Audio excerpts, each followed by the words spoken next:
بسم اللہ الرحمن الرحیم۔ ہر روز یہ سورت 7 بار تلاوت کریں، اپنی اولاد کو کامیابی کی بلندیوں پر اپنی آنکھوں سے دیکھیں گے انشاءاللہ۔ معزز قارئین، سورۃ الکوثر اور سورۃ الفاتحہ کو اپنی روزمرہ کی عادت بنائیں۔ ان سورتوں کی تلاوت سے آپ اپنی اولاد کو ترقی کی منزلیں طے کرتے دیکھیں گے اور دنیا آپ کی اولاد کی خوش قسمتی پر رشک کرے گی انشاءاللہ۔ وہ والدین جو اپنی اولاد کو ہر میدان میں سرخرو دیکھنا چاہتے ہیں، وہ آج کا یہ عمل ضرور اپنائیں۔ انشاءاللہ اس عمل کے فضائل و برکات سے آپ کی اولاد دنیاوی معاملات میں کامیابی حاصل کرے گی۔ یہ عمل اتنا قوی ہے کہ اس کا اثر فوری طور پر ظاہر ہوگا۔ محترم ناظرین، یہ عمل زندگی کے تمام مسائل کے حل کے لیے کافی ہے۔ اگر آپ خوشحال زندگی گزارنا چاہتے ہیں تو اس عمل کو لازمی کریں۔ وہ افراد جو دنیاوی مسائل سے عاجز آ چکے ہیں اور اپنی اولاد کی وجہ سے شدید پریشانیوں کا شکار ہیں، وہ تمام دنیاوی کام چھوڑ کر اس عمل کو ضرور کریں۔ یہ ایک منفرد عمل ہے جو رب کعبہ کی رضا حاصل کرتا ہے، اور جس بندے سے رب راضی ہو جائے اس کی ہر تکلیف، ہر مشکل اور ہر پریشانی ختم ہو جاتی ہے۔ سورۃ الکوثر اور سورۃ الفاتحہ کے کمالات ہر کوئی جانتا ہے۔ یہ وہ سورتیں ہیں جو آپ کی تمام پریشانیوں کو ختم کر دیتی ہیں، اور اس عمل کی برکت سے آپ کی اولاد کی تمام مشکلات دور ہو جاتی ہیں۔ آپ کی اولاد تیزی سے ترقی کرے گی انشاءاللہ۔ ایک شخص حضرت علی رضی اللہ تعالیٰ عنہ کی خدمت میں حاضر ہوا اور عرض کیا کہ میں تنگ دست ہوں، گھر کے حالات ناگفتہ بھی ہیں، میری اولاد کا کاروبار نہیں چل رہا، وہ رزق کی تنگی سے پریشان ہے۔ حضرت علی رضی اللہ تعالیٰ عنہ نے فرمایا، جاؤ استغفار کرو۔ ایک دوسرا شخص آیا اور کہا کہ میں بے اولاد ہوں، بہت پریشان ہوں، میرے لیے اولاد کی دعا کریں۔ حضرت علی نے فرمایا، جاؤ استغفار کیا کرو۔ ایک تیسرا شخص آیا اور کہا کہ میرے گھر میں مسائل ہیں۔ اس نے اپنا مسئلہ بیان کیا۔ حضرت علی رضی اللہ تعالیٰ عنہ نے فرمایا، جاؤ استغفار کرو۔ وہ تینوں افراد چلے گئے۔ قریب بیٹھے ایک شخص نے حضرت علی رضی اللہ تعالیٰ عنہ سے پوچھا کہ 3 مختلف افراد نے اپنے الگ الگ مسائل بیان کیے اور آپ نے سب کو استغفار ہی کا حکم کیوں دیا؟ حضرت علی رضی اللہ تعالیٰ عنہ نے فرمایا کہ آج ہماری بربادی کی سب سے بڑی وجہ ہمارے گناہ ہیں۔ اگر کسی کا رزق تنگ ہو تو وہ توبہ کرے، اگر پریشانیاں اس کا پیچھا نہ چھوڑیں تو وہ توبہ کریں، اگر کسی پر آزمائش آئے تو وہ توبہ کریں، اگر کسی کے گھر غربت ہو تو وہ توبہ کریں۔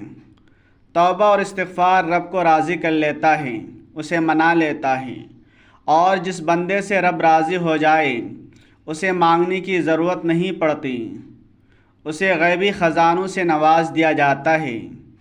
حضرت علی رضی اللہ تعالیٰ عنہ نے فرمایا کہ جب کبھی مشکل وقت آئے استغفار کرو۔